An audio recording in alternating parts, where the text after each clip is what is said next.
The bullet that killed Emma's husband had been meant for someone else, but grief did not care about intentions, and neither did the empty bed she climbed into each night. She stood on the porch of her small ranch house outside Custer, South Dakota, watching the sun bleed orange across the Black Hills in the distance, her hands wrapped around a cup of coffee that had long gone cold. It was October of 1881, and the autumn wind carried the scent of pine and dying grass across the land her husband had worked so hard to build. Thomas had been dead for 13 months, shot in a saloon brawl that had nothing to do with him, and Emma Mercer was 26 years old and certain she would never feel whole again. The ranch was small, just 60 acres with a handful of cattle and chickens, a vegetable garden that had mostly withered now that the weather was turning, and a barn that needed repairs she could not afford to make. Thomas had been good with his hands, good at fixing things, good at making her laugh when the winters felt too long and the work too hard. Now she did everything alone, and some days the loneliness was so heavy she could barely breathe beneath its weight. She heard the horse before she saw it, hoofbeats coming slow up the dirt road that led to her property.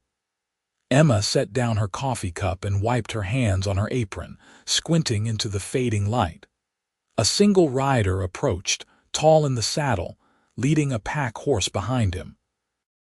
As he drew closer, she could make out a weathered face beneath a wide-brimmed hat, a man somewhere in his 30s with shoulders that spoke of hard work and eyes that looked tired even from a distance. He stopped at the edge of her property, respectful of the boundary, and tipped his hat. "Madam," he said, his voice rough like gravel, "I apologize for the intrusion. I am looking for work and heard in town that you might need a hand with repairs before winter sets in." Emma crossed her arms, studying him. He wore dusty trail clothes and a gun belt that looked well used but not showy. His horse was a solid bay gelding that looked tired but well cared for, and the pack horse carried supplies that suggested he had been traveling for some time. "Who told you that?" "The blacksmith, Mr. Henderson. He said you lost your husband last year and might be struggling to keep up with everything alone. I do not mean any disrespect, madam. I am just looking for honest work." She felt a familiar flash of irritation at the whole town discussing her business, but she also knew Henderson meant well. He had tried to help her himself several times, but he had his own family and his own work. "I cannot pay much," she said carefully. "I can offer meals and a place to sleep in the barn, and whatever cash I can spare when the work is done." The man nodded. "That would be fair, madam. I am not looking to get rich, just to keep moving and earn my keep." "What is your name?" "Grant Keller, madam." He dismounted, moving with a stiffness that suggested old injuries or long days in the saddle. Up close, she could see the lines around his eyes, the gray threading through his dark hair, the way his jaw was set with something like permanent sadness. "Emma Mercer." "I suppose you can stay, Mr. Keller. The barn is clean enough and there is plenty of work if you are serious about it." "I am serious, Mrs. Mercer." "Thank you." She showed him to the barn, pointed out where he could bed down in the empty stall that still had fresh straw, where the well was for water, where the outhouse stood behind the house. He asked no questions, offered no unnecessary conversation, just nodded his thanks and began unsaddling his horses. Emma walked back to the house feeling strange, unsettled by the presence of another person on the property. For over a year it had been just her and the animals, and now there was a man in her barn, a stranger whose story she did not know. That night she lay awake listening to the wind rattle the shutters, wondering if she had made a mistake. She knew nothing about Grant Keller except that he could ride a horse and needed work. But something in his eyes had looked familiar, a kind of hollowness she recognized, because she saw it in her own mirror every morning. Grant woke before dawn, as he always did, and lay in the darkness of the barn listening to the horses shift in their stalls. He had not slept well in 7 years, not since the fever had taken his wife Sarah and their infant daughter in the space of 3 terrible days back in 1874. He had been 26 then, the same age as Emma Mercer was now, and the loss had carved something out of him that never grew back. He had spent the years since drifting, working ranches and farms, moving from town to town because staying in one place too long made the memories too sharp. He rose and dressed in the cold air, then went outside to splash water on his face from the well. The sky was just beginning to lighten in the east, painting the underbelly of clouds a pale pink. The ranch was quiet except for the chickens starting to stir in their coop. Grant walked around the property, taking inventory of what needed doing. The barn roof had several loose boards that would let in snow when winter came. The fence around the cattle pen sagged in 2 places. The front porch steps were rotting through. The vegetable garden needed to be cleared and turned over for spring planting. There was easily a month of work here, maybe more.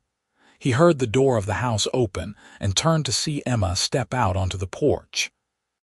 She wore a simple dress the color of faded cornflowers, her dark blonde hair tied back in a braid that hung over one shoulder. She was pretty in an understated way, with clear gray eyes and a mouth that looked like it had forgotten how to smile. "Good morning, Mr. Keller. I am making breakfast if you would like to come inside." Grant hesitated.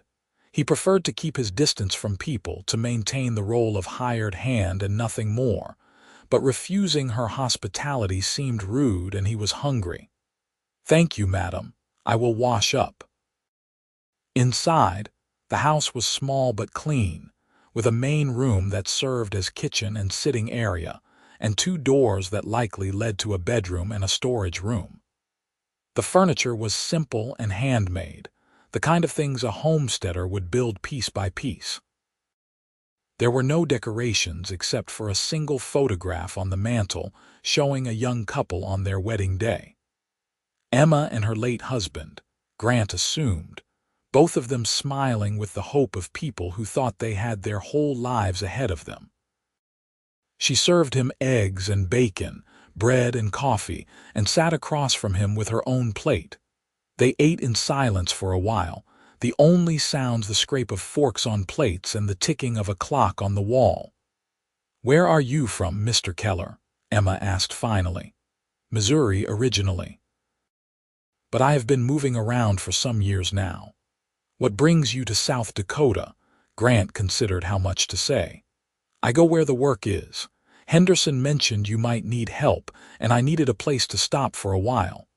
Emma nodded, studying him over the rim of her coffee cup. "You have done ranch work before?" "Yes, madam. Grew up on a farm, worked cattle drives, hired on at various ranches. I know my way around most kinds of work." "Why do you keep moving? Most men want to settle down, build something of their own." The question was direct, and Grant appreciated that more than he would have expected. "I had something of my own once, lost it, have not had the heart to try again." Understanding flickered in Emma's eyes. "I am sorry." "As am I for your loss. Henderson told me it was recent, 13 months. Sometimes it feels like yesterday, and sometimes it feels like a lifetime ago." She set down her cup, her fingers tracing the rim. "He was a good man. We were happy. Then one night he went into town for supplies and never came home. There was a fight in the saloon, someone drew a gun, and Thomas was in the wrong place when the bullet came through. That is a hard way to lose someone." "Is there an easy way?" Grant shook his head. "No, madam, I suppose there is not." They finished breakfast, and Emma showed him where the tools were kept, what materials she had on hand for repairs, what she could afford to buy from the lumber yard in town. Grant listened carefully, making mental notes, asking practical questions about priorities and budget. He liked that she was straightforward, that she did not try to make small talk or pry into his past beyond that initial question. They were two people who needed something from each other, and nothing more. He spent that first day working on the barn roof, prying up the damaged boards and replacing them with new lumber. The work was hard and physical, requiring him to balance on the pitched roof while hammering nails and fitting pieces together. He welcomed the exertion, the way it made his muscles ache and his mind go quiet. Below, he could see Emma working in the yard, feeding the chickens, mucking out the small stable where she kept a milk cow and a plow horse. She moved with the efficiency of someone who had learned to do everything herself, but he could see the fatigue in the set of her shoulders. At midday, she brought him lunch, a sandwich and an apple, and he climbed down to eat in the shade of the barn. She sat nearby on an overturned bucket, watching him with an expression he could not quite read. "You are faster than I expected," she said. "Thomas would have taken 2 days to fix that roof. I have had a lot of practice. How long do you think the rest of the work will take?" Grant considered. 3 weeks, maybe 4 if the weather turns. That is if you want everything done right. I want it done right. I cannot afford to have things fall apart again next year. She paused, then added quietly, "I cannot afford to hire help again either. This needs to last." He nodded, understanding the weight of those words. She was alone and struggling, and this might be her only chance to get the ranch in order before winter. If he did shoddy work, it could mean disaster for her come spring. "I will do it right, Mrs. Mercer. You have my word. Call me Emma. Mrs. Mercer makes me feel old. Only if you call me Grant." She smiled then, just a little, and it changed her whole face. For a moment she looked younger, less burdened. Then the smile faded and she stood, taking his empty plate. "I will have dinner ready around 6. Come up to the house when you are done for the day." The days fell into a rhythm after that. Grant worked from dawn until dusk, moving methodically through the list of repairs. He fixed the barn roof, then moved on to the cattle pen fence, the porch steps, the door on the chicken coop that would not close properly. Emma worked alongside him when she could, holding boards steady while he nailed them in place, helping to string new wire for the fence, painting the porch steps once he had replaced the rotten wood. They did not talk much while they worked, but the silence between them was comfortable, the quiet of two people who did not need words to communicate. In the evenings, they ate dinner together at the small table in her kitchen. Emma was a good cook, making simple but hearty meals from what she had on hand. Grant always offered to help with the dishes afterward, and she always accepted. They would stand side by side at the basin, him washing and her drying, and sometimes they would talk about small things. The weather. The cattle. What still needed to be done around the ranch. They carefully avoided talking about the past, about the people they had lost, as if by unspoken agreement that territory was too painful to explore. But late at night, lying in his bedroll in the barn, Grant thought about Sarah. He had not let himself really remember her in years, had kept her locked away in a part of his heart he refused to open because it hurt too much. But being here, seeing Emma's grief so fresh and raw, made his own loss feel immediate again. Sarah had been small and fierce, with red hair and a laugh like music. She had died calling his name, and he had held her hand and been utterly powerless to save her.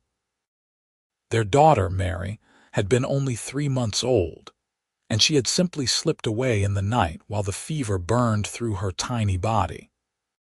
He had buried them both in the cemetery in their little town in Missouri, and then he had sold everything and left, unable to stand the sight of the empty cradle or the dresses still hanging in the wardrobe.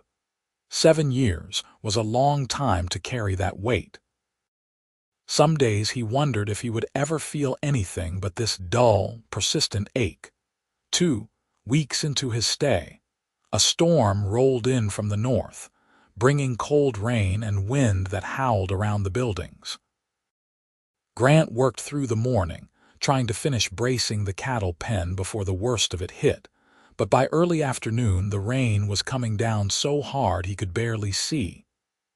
He ran for the house, boots splashing through puddles, and Emma yanked open the door to let him in. "Get in here before you catch your death," she said, pulling him inside. He stood dripping on her floor, feeling awkward and oversized in the small space. "I am sorry, I am making a mess. It is just water. Here." She handed him a towel and he dried his face and hair, shivering a little now that he was out of the wind. Emma went to the stove and poured coffee from the pot she always kept warm. "Drink this. You are frozen." He accepted the cup gratefully, wrapping his cold hands around it. Outside, the wind rattled the windows and rain drummed on the roof. It was early afternoon but dark as evening, the sky a solid mass of gray clouds. "Looks like you are stuck in here for a while," Emma said. She had been baking when the storm hit, and the house smelled of bread and cinnamon. "I hope you do not mind." "I do not mind." Grant sipped the coffee, feeling warmth spread through his chest. Emma sat down at the table and gestured for him to join her. He did, still feeling awkward but also grateful to be out of the weather. They sat in silence for a while, listening to the storm. Then Emma said, "Can I ask you something?" "Of course." "Henderson told me you have been drifting for years. Do you ever get tired of it? Moving from place to place, never staying anywhere long?" Grant stared into his coffee. "Every day." "Then why do you keep doing it?" "Because staying still is harder. When I stop moving, I remember too much. I think too much. It is easier to just keep going." Emma nodded slowly. "I understand that. Sometimes I think about leaving this place, starting over somewhere no one knows me or what happened, but I cannot bring myself to do it. Thomas and I built this ranch together. It is all I have left of him. You should not have to leave. This is your home. It does not feel like home anymore. It just feels empty." She looked up at him, her gray eyes searching his face. "Does it get easier? Everyone keeps telling me time heals all wounds, but I do not feel any better than I did a year ago." Grant thought about lying, about offering her the comfort of false hope. But she deserved the truth. "It gets different. The sharp edges of it wear down a little so it does not hurt quite as much every single moment, but it does not go away. You just learn to carry it." "That sounds exhausting." "It is." Emma reached across the table and touched his hand, just briefly, a gesture of understanding. "What happened to you, Grant? You do not have to tell me if you do not want to, but I would like to know." He looked at her hand on his, feeling the warmth of her skin, and something in him that had been frozen for 7 years began to crack. "My wife and daughter died of fever. Sarah was 24. Mary was 3 months old. It happened fast, over the course of just a few days.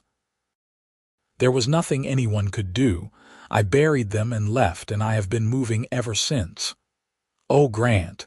Emma's voice was thick with sympathy. "I am so sorry. It was a long time ago. That does not make it hurt less."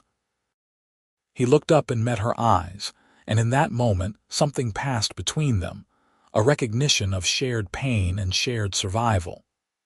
They were both people who had lost everything, who had kept going because there was no other choice, who wore their grief like a second skin they could never shed. The storm raged outside all afternoon and into the evening. Grant stayed in the house, helping Emma prepare dinner, stoking the fire when it burned low, listening to her talk about the ranch and her plans for it. She wanted to expand the herd next spring, maybe add a few more chickens, plant a bigger garden. She spoke with determination, as if by planning for the future she could will herself forward through the grief. When full dark fell and the storm still had not let up, Emma said, "You cannot go back to the barn in this. You will be soaked through before you take 10 steps. Stay here tonight. You can sleep on the floor by the fire." Grant wanted to refuse, wanted to maintain that careful distance, but the offer was practical and kind, and he was tired of being cold and wet. "Thank you. I appreciate that." She brought him blankets and a pillow, and he made a bed for himself on the floor near the fireplace. Emma disappeared into her bedroom, and he heard her moving around, getting ready for sleep.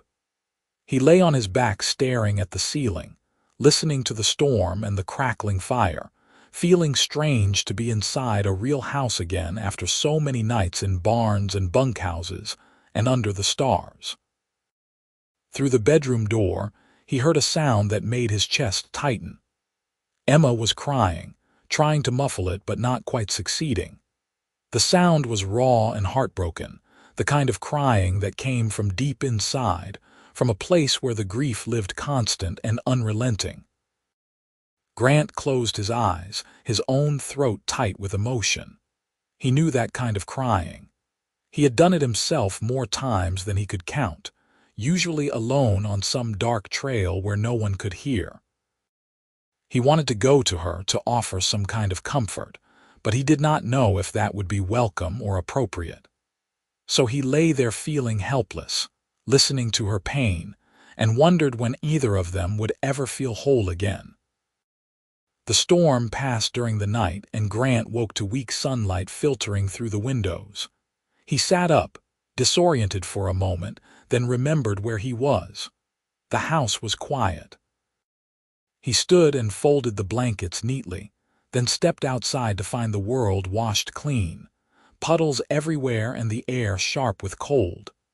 Emma emerged from the house a few minutes later, her eyes red-rimmed but her expression composed. "Good morning," she said, her voice carefully neutral. "Morning. Thank you again for letting me stay inside last night." "Of course." She did not meet his eyes, and he realized she was embarrassed that he had heard her crying. He wanted to say something, to let her know it was all right, but he did not know how to put it into words. Instead, he said, "I should get back to work. Want to finish the cattle pen today if I can." She nodded, and they went about their separate tasks, the easy rhythm they had established now slightly awkward. But by midday the awkwardness had faded, worn away by the familiarity of working side by side. And by dinner, they were back to normal, eating together and washing dishes and talking about nothing important.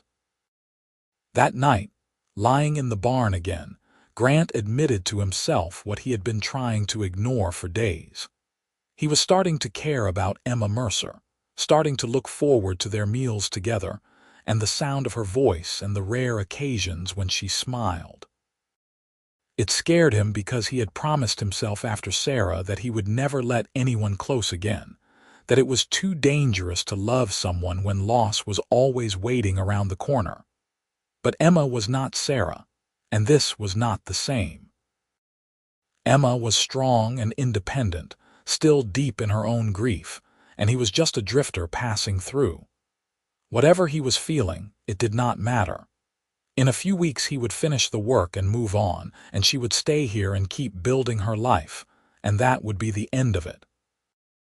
That was what he told himself. Anyway, 3 weeks into his stay, Grant finished all the major repairs and moved on to smaller projects.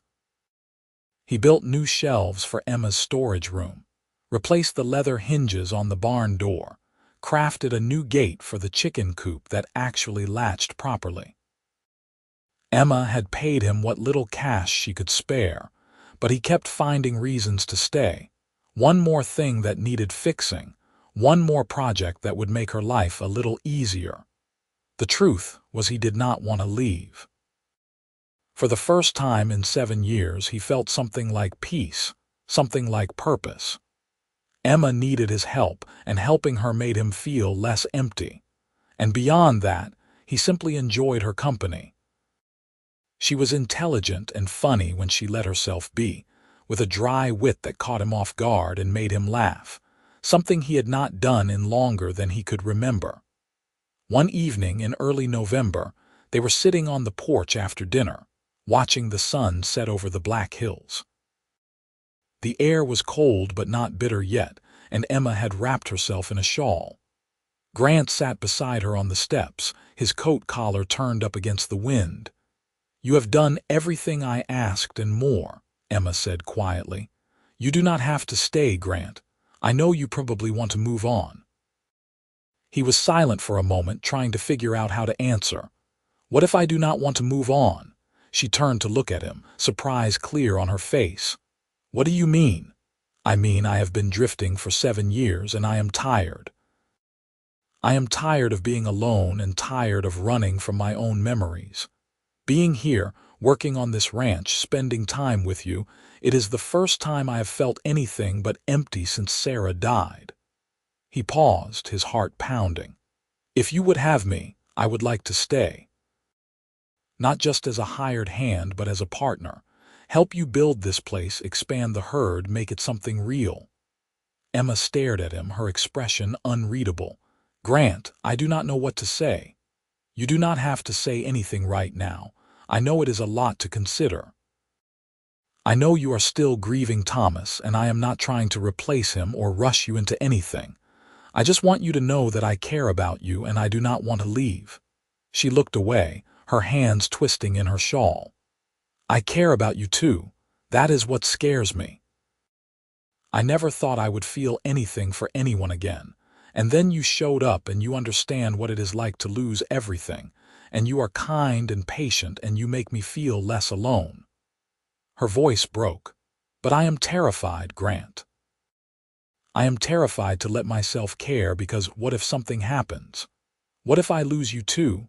Grant reached over and took her hand, his fingers closing gently around hers. "I cannot promise nothing will ever happen. Life is too uncertain for that. But I can promise I will be here as long as I am able. I can promise I will work hard and treat you well and never take for granted what we have." Emma looked down at their joined hands, tears sliding down her cheeks. "I do not know if I am ready. Then we will take it slow. I am not going anywhere, Emma. However long it takes, I will wait." She turned back to him, searching his face, and then she leaned forward and rested her forehead against his shoulder. Grant wrapped his arm around her, holding her carefully, feeling her shake with silent tears. They sat like that until full dark, holding each other against the cold and the loneliness and the fear of hoping for something good after so much loss. The next morning, Emma found Grant in the barn saddling his horse, and her heart dropped into her stomach. "You are leaving," she said, trying to keep the hurt out of her voice. He turned, surprise on his face. "No, I am riding into town to talk to Henderson about ordering more supplies. I thought if we are going to expand the herd in spring, we should start preparing now. Get the barn ready for more animals, maybe build an addition." Relief flooded through her. "Oh, I thought after last night maybe you changed your mind." Grant walked over to her, taking off his hat. "Emma, I meant what I said. I am staying if you will have me. I am not leaving." She nodded, feeling foolish for panicking. "I am sorry. I am just not used to people staying. I know, but you need to get used to it because I am not going anywhere." He smiled at her, a real smile that reached his eyes, and Emma felt something warm unfold in her chest. Over the following weeks, they worked together to prepare the ranch for winter, and for the expansion they planned in spring. Grant built an addition onto the barn, creating more stalls for cattle. Emma went through her finances, calculating how many head they could afford to buy when the time came. They talked about the future in practical terms, crops and livestock and repairs. But underneath those conversations was something deeper, the slow building of trust and affection. Grant moved his things from the barn into the small storage room in the house, sleeping there instead, so he would not freeze on the coldest nights. Emma gave him blankets and a decent pillow, and sometimes in the mornings they would sit together drinking coffee before the sun came up, talking quietly about their plans for the day. It felt domestic and comfortable in a way that both soothed and frightened her. One night in late November, the first real snow of the season began to fall. Emma stood at the window watching the flakes drift down in the darkness, remembering how Thomas had loved the first snow, how he would always pull her outside to dance with her while the world turned white around them. The memory hurt, but it was a softer hurt now, edged with affection rather than raw grief. She heard Grant come up behind her, felt his presence at her shoulder. "Are you all right?" he asked softly. "I am remembering. Thomas loved the snow. We used to dance in it, just the two of us out in the yard like fools." Grant was quiet for a moment. Sarah loved the rain. She would stand on the porch during storms and close her eyes, listening to it on the roof. "After she died, I hated the rain for a long time." Emma turned to look at him. "And now it is just rain again. It does not hurt the way it used to. I can remember her standing there smiling, and it makes me sad, but it is a bearable sadness."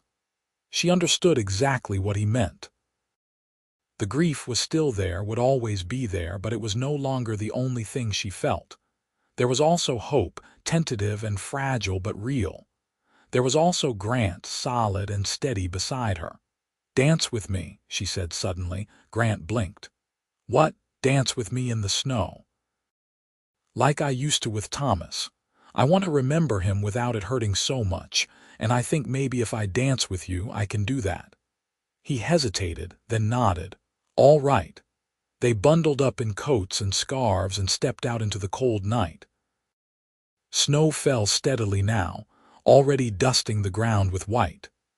Emma walked out into the middle of the yard and turned to Grant, holding out her hand. He took it and drew her close, his other hand settling at her waist. They began to move, slow and swaying, no music but the wind and their own breathing. Emma rested her head against his chest, feeling the steady beat of his heart. She thought about Thomas, and how much she had loved him, how grateful she was for the years they had together. And she thought about Grant and how unexpected this was, this second chance at something like happiness. It felt both like a betrayal and like a gift, and she did not know how to reconcile those feelings. "Thank you," she whispered. "For what?" "For being patient with me.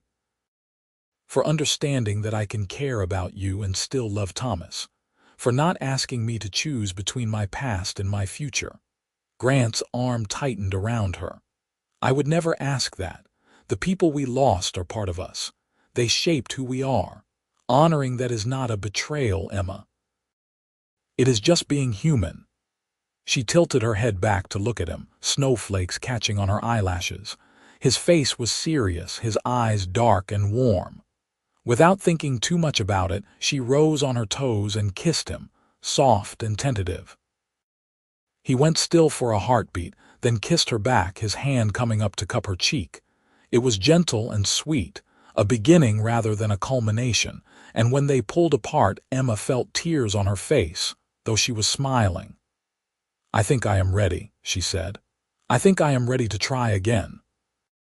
Grant leaned his forehead against hers, his breath warm against her cold skin. "Then we will try together." They went inside and shook the snow from their coats, and that night Grant did not sleep in the storage room. Emma invited him into her bed, not for passion but for comfort, the simple human need to not be alone. They lay facing each other in the darkness, hands clasped between them, and talked about Sarah and Thomas, about memories and grief, and the terrifying prospect of being happy again. "I feel guilty," Emma confessed, "like I am abandoning Thomas by moving on. I know. I felt the same way for a long time, but Sarah would not have wanted me to be alone forever. She was generous and loving, and she would have wanted me to live, really live, not just exist. I think Thomas would want the same for you. I know he would. He was the kindest man I ever knew. He would like you, I think." Grant smiled a little. "I would have liked to meet him." They drifted to sleep eventually, still holding hands, and when Emma woke in the morning to find Grant beside her, his presence felt right rather than strange. They moved through the day with a new ease, working together and eating together and existing in the same space with a sense of belonging. December came, bringing deeper snow and bitter cold. Grant and Emma worked to keep the animals fed and warm, breaking ice on the water troughs every morning, making sure the barn was secure against the wind. They were busy from dawn to dusk, but the work felt lighter when shared, and in the evenings they would sit by the fire, Emma mending clothes while Grant carved small figures from scraps of wood, a hobby he had picked up years ago and never quite abandoned. He made her a small horse, beautifully detailed, and she set it on the mantel next to the photograph of her and Thomas. "Thank you," she said. "It is beautiful. I am glad you like it." He paused, then added quietly, "I want you to keep that photograph there. I want you to remember him and honor what you had. This, what we are building, does not erase that." Emma crossed the room and wrapped her arms around him, pressing her face against his shoulder. "How did I get so lucky twice?" she whispered. "How did I find two good men in one lifetime?" Grant held her tightly, his own eyes stinging with emotion. "I ask myself the same thing about you." On Christmas Eve, they made a simple dinner and exchanged small gifts. Emma gave Grant a new pair of gloves she had sewn herself, lined with rabbit fur for warmth. Grant gave her a necklace he had bought in town, a small silver locket. Inside he had placed a tiny drawing of the ranch, carefully sketched. "So you always have this place with you," he said. "This home we are building together." Emma fastened the locket around her neck, tears in her eyes. "I love it. Thank you, Grant." That night they made love for the first time, slow and tender and a little uncertain, two people learning each other after years of loneliness. Emma cried afterward, overwhelmed by the mix of joy and grief and relief.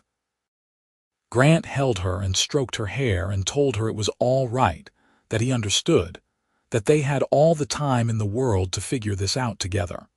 Winter passed slowly, the days blending together in a cycle of work and rest and growing closeness. Grant and Emma fell into a partnership that felt natural, each of them taking on tasks according to their strengths, each of them supporting the other through the hard days when grief came knocking unexpectedly. They talked about everything and nothing, learning each other's histories and preferences and dreams. Emma learned that Grant had grown up the youngest of 5 children on a farm in Missouri, that he could play the fiddle though he had not touched one in years, that he was afraid of deep water because he had nearly drowned as a boy. Grant learned that Emma was an only child whose parents had died when she was young, that she had met Thomas at a church social when she was 18 and married him 6 months later, that she secretly wanted to learn to read better so she could enjoy the novels she saw in the general store. "I can teach you," Grant said when she admitted that last part. "I am a decent reader." So on long winter evenings, they would sit by the fire and Grant would read aloud to her, running his finger under the words so she could follow along. Slowly, haltingly, Emma learned to make sense of the letters and sentences, and her face would light up with pride every time she successfully read a passage on her own.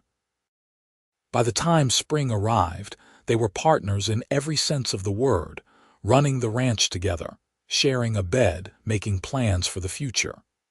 In April, Grant rode to town and returned with a plain gold band. That evening he knelt beside Emma in the kitchen and asked her to marry him. "I know we have not been together long," he said, "but I also know that I love you and I want to spend the rest of my life with you. Will you marry me, Emma?" She pulled him to his feet and kissed him fiercely. "Yes, yes, Grant, I will marry you." They were wed in May by the circuit preacher who came through Custer once a month, in a simple ceremony at the ranch with Henderson and his wife as witnesses. Emma wore her best dress and carried wildflowers Grant had picked for her that morning. She had placed Thomas's wedding ring in the locket Grant had given her, a way to carry him with her while also moving forward. And when the preacher pronounced them husband and wife, she felt both profound happiness and a bittersweet ache. That night, lying in Grant's arms, she said, "I hope Thomas knows I still love him, that I will always love him." "He knows," Grant said with certainty. "And Sarah knows I still love her, but they also know we deserve to be happy and we are not dishonoring them by living fully." Emma nodded against his chest. "I think you are right." They spent that summer expanding the ranch, buying 12 new head of cattle with money they saved and a small loan from the bank. Grant built a second addition onto the barn and repaired the irrigation for the garden. Emma planted a larger crop of vegetables and started selling eggs in town for extra income. The work was hard but satisfying, and they fell into bed each night exhausted and content, their bodies tangled together in sleep. In August, Emma realized she was pregnant. She waited to be sure before telling Grant, and when she finally did, he lifted her off her feet and spun her around, laughing and crying at the same time. "A baby," he kept saying, wonder in his voice. "We are going to have a baby." Emma was both thrilled and terrified. She had always wanted children with Thomas, but it had never happened, and she had assumed she was unable. Now here was this unexpected miracle, and she could not help thinking about Grant's daughter Mary, about the fever that had taken her. "What if something goes wrong?" she whispered. Grant cupped her face in his hands. "We will deal with whatever comes together. But for now, let us be happy. Let us celebrate this gift." So they did, planning and preparing and talking endlessly about names and whether they hoped for a boy or a girl. Grant began building a cradle in the evenings, carving it with intricate designs, pouring all his love and hope into the wood. Emma sewed blankets and tiny clothes, her hands shaking sometimes with emotion, remembering the future she had imagined with Thomas and now experiencing it with Grant. The baby came in March of 1883, a long and difficult labor that left Emma exhausted and Grant terrified. But when the midwife finally placed the squalling infant in Emma's arms, they both wept with relief and joy. A boy, healthy and strong, with a good set of lungs and a fierce grip. "What should we name him?" Emma asked, looking up at Grant. He thought for a moment, then said, "James. For no reason except I like it and he looks like a James to me." Emma smiled, stroking the baby's soft hair. "James Keller, I like that." Grant sat on the edge of the bed, his finger caught in his son's tiny fist, and felt a kind of healing he had not thought possible. He would always miss Sarah and Mary, would always carry that grief. But here was this new life, this second chance, and he understood now that love did not have a limit. His heart was big enough to hold all of it, the sorrow and the joy, the past and the present and the future. Emma watched Grant with their son and thought about Thomas, about how proud he would have been to see her happy again. She sent up a silent prayer of thanks, both for the years she had with Thomas and for this new life with Grant. She had been so certain she would never heal, but here she was, mother to a beautiful child, wife to a good man, alive in ways she had not thought possible 2 years ago. The years that followed were not easy because life never was, but they were good. The ranch prospered, slowly but steadily, and they added more cattle and chickens and eventually a couple of pigs. Grant proved to be a patient, devoted father, and Emma marveled at watching him with James, seeing the gentleness in this man who had been so broken when he first arrived. In 1885, they had a daughter, Anna, who had Grant's dark hair and Emma's gray eyes and a stubborn streak a mile wide. In 1887 came another son, Henry, sweet-natured and curious about everything. The house that had once felt so empty now rang with children's laughter and the chaos of family life. Sometimes, on quiet evenings when the children were asleep, Grant and Emma would sit on the porch like they had that first autumn, watching the sun set over the Black Hills. They would talk about how far they had come, about the grief that had nearly destroyed them and the healing they had found in each other. "Do you ever regret staying?" Emma asked once. Grant looked at her, surprised. "Never, not for a single moment. This is the life I was meant to have. You and the children are everything to me." Emma leaned against his shoulder. "I feel the same way. I am grateful for every day."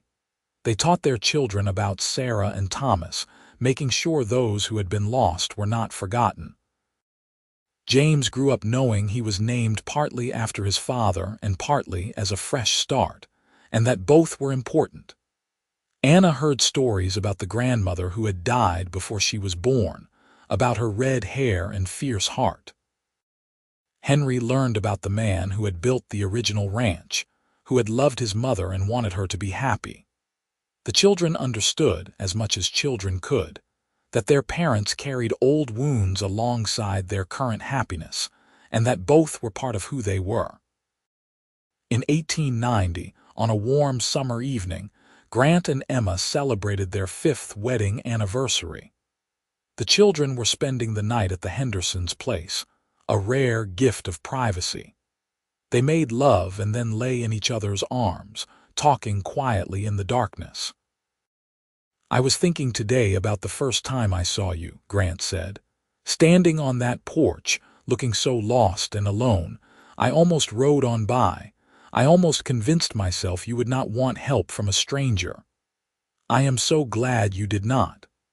Emma traced patterns on his chest with her finger. "I was drowning, Grant. I did not realize how much until you showed up and gave me something to hold on to. You saved me just as much. I was so empty, so tired of living. Then I met you and suddenly I had a reason to care again." Emma propped herself up on one elbow, looking down at him in the moonlight filtering through the window. "Do you think they would be happy for us? Sarah and Thomas?" Grant considered the question seriously. "Yes, I think they would. They loved us, and people who truly love want happiness for those they leave behind. They would not want us to be alone and grieving forever." "I think so too." Emma kissed him softly. "I love you, Grant Keller. I love you, Emma Keller." They drifted to sleep wrapped around each other. Two people who had been shattered by loss and had found a way to become whole again, not by forgetting the past, but by learning to carry it alongside the present. The years continued to pass, bringing the usual mix of hardship and joy. There were bad winters and good harvests, sick animals and healthy children, arguments and reconciliations, and the deep, steady affection of two people who had chosen each other, and kept choosing each other every day. In 1895, James turned 12, a thoughtful boy who loved animals and had his mother's practical nature. Anna was 10, spirited and bright, already talking about becoming a teacher. Henry was 8, gentle and artistic, always drawing pictures or making up stories. Grant and Emma looked at their children and marveled that these young people had come from their love, that they had managed to create this family despite everything they had lost. One autumn evening, Grant found Emma in the garden, harvesting the last of the vegetables before the first hard frost.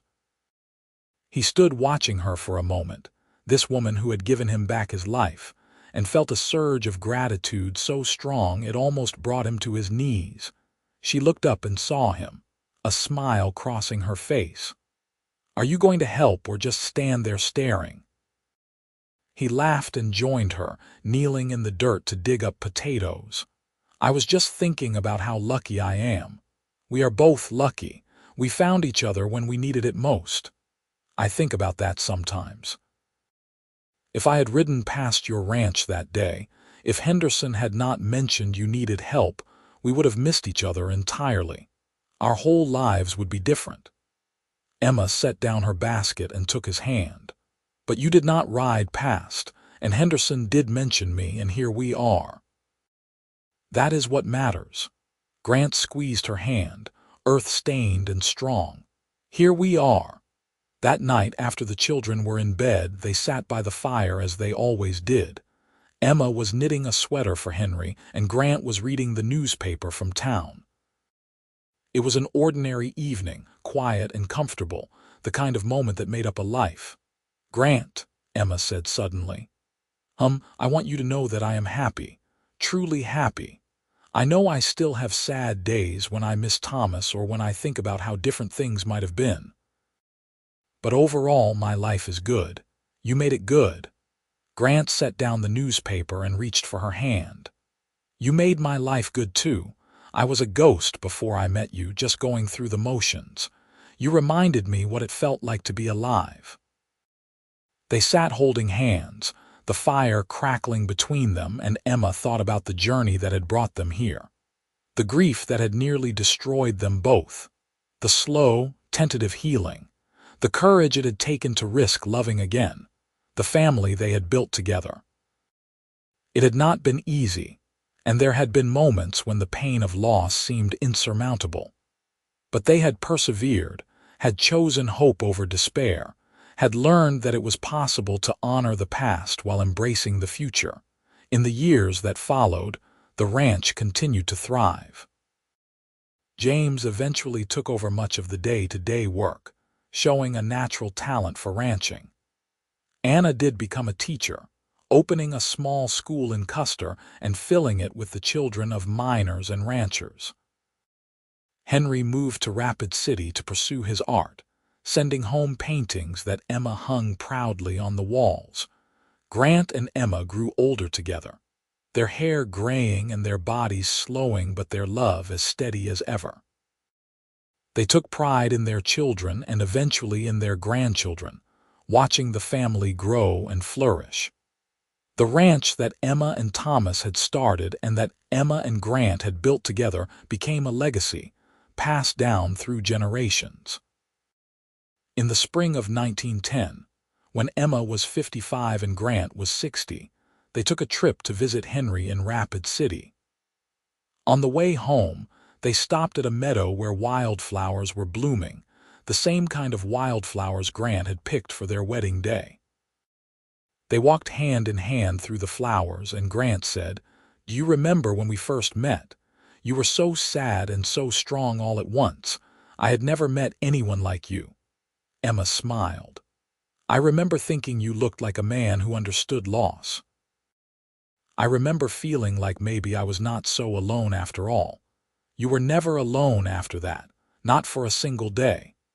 She stopped walking and turned to face him, taking both his hands in hers. "Thank you for staying, Grant. Thank you for loving me and giving me a reason to keep going. Thank you for our children and this life we built. Thank you for letting me stay, for taking a chance on a broken-down drifter, for showing me that love does not end just because someone dies, that the heart is big enough to hold everything." They stood in that field of wildflowers, two people who had found each other in their darkest moments and had built a life of light and love and laughter. The pain of their losses would always be with them, woven into the fabric of who they were. But so was the joy of their healing, the miracle of their second chances, the proof that even shattered hearts could be made whole again. As they walked back to the wagon, Emma thought about Thomas and the life they had briefly shared.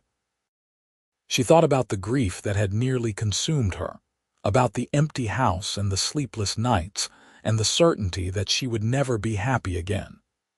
And she thought about Grant showing up that autumn day, just a drifter looking for work, who had somehow become her salvation. Life was strange and unpredictable, full of loss and love in equal measure. The key was learning to accept both, to hold grief and joy in the same hands, to understand that the depth of sorrow reflected the depth of love, and that was something to be grateful for rather than bitter about. Grant helped Emma up into the wagon, then climbed up beside her. He clicked to the horses and they started for home, rolling through the South Dakota landscape they both loved. Emma leaned against his shoulder, feeling the solid warmth of him, and smiled. They had found healing in each other, yes. But more than that, they had found life again, full and rich and worth living. They had learned that the human heart was resilient beyond measure, capable of breaking and mending and breaking and mending again, always somehow continuing to beat. And that, Emma thought as the ranch came into view in the distance, was the real miracle. Not that they had stopped grieving or forgotten those they had lost, but that they had figured out how to carry their grief alongside their love, their past alongside their present, their sorrow alongside their joy. When they pulled into the yard, James was waiting to help unhitch the horses. He had grown into a fine man, tall and strong like his father, with his mother's practical wisdom. "How was the trip?" he asked. "Beautiful," Emma said, climbing down from the wagon. "The wildflowers are in bloom everywhere." Grant put his arm around her waist as they walked toward the house, and Emma covered his hand with hers. Inside, the house smelled of bread baking, courtesy of James's wife Sarah, named after Grant's first love in a gesture of honor and remembrance. Their grandchildren came running to greet them, 3 so far with more likely on the way. The house once again filled with noise and life. That evening, after everyone had gone home or to bed, Grant and Emma sat on the porch one more time, watching the stars come out over the Black Hills. It was where they had first started to truly talk, where they had first admitted to each other the depths of their grief, where they had first dared to hope for something better. "I have been thinking," Emma said softly, "about everything that happened to bring us here. Thomas dying, you losing Sarah and Mary, both of us being alone and broken. It seems cruel that we had to go through so much pain to find each other." Grant nodded. "I have thought the same thing many times. But I have also come to believe that maybe we needed to be broken first, to truly appreciate being whole. Maybe we needed to know loss, to understand the value of what we found. That is a generous way to look at it. It is the only way I can make sense of it. Otherwise, it is just random suffering with no meaning, and I refuse to believe that. I have to believe that Sarah and Mary and Thomas were real and important, that their lives and deaths mattered, that the love we shared with them made us into people capable of this, what we have now." Emma was quiet for a long moment, looking out at the darkness. Then she said, "I think you are right. Thomas made me into someone who could love deeply and commit fully. Without those years with him, I would not have been ready for you. Does that make sense?" "Perfect sense. Sarah taught me about tenderness and devotion. She showed me what a good marriage could be. When I found you, I knew what I was looking for because I had experienced it before." They sat in companionable silence, 2 people who had walked through fire and come out the other side not unmarked, but stronger for it. The scars of their losses would always be visible if you knew where to look. But so would the evidence of their healing, the proof that love could bloom even in the hardest soil. As they finally stood to go inside, Emma paused and looked back at the land spread out before them. The ranch they had built together, the family they had raised, the life they had created from the ashes of their grief. It was not the life she had imagined when she was young and married to Thomas, but it was a good life, full of purpose and meaning and love. "Ready?" Grant asked, holding out his hand. Emma took it, lacing their fingers together. "Ready." They walked into the house together, closing the door on the night, secure in the knowledge that whatever tomorrow brought, they would face it side by side. 2 people who had lost everything and found each other. 2 people who had learned that healing was not about forgetting or replacing, but about making room for new love alongside old grief. Two people who proved that even the most broken hearts could be mended, given time and patience and someone willing to hold all your pieces while you figured out how to put them back together. The end of their story was not dramatic or tragic, but rather quiet and satisfying.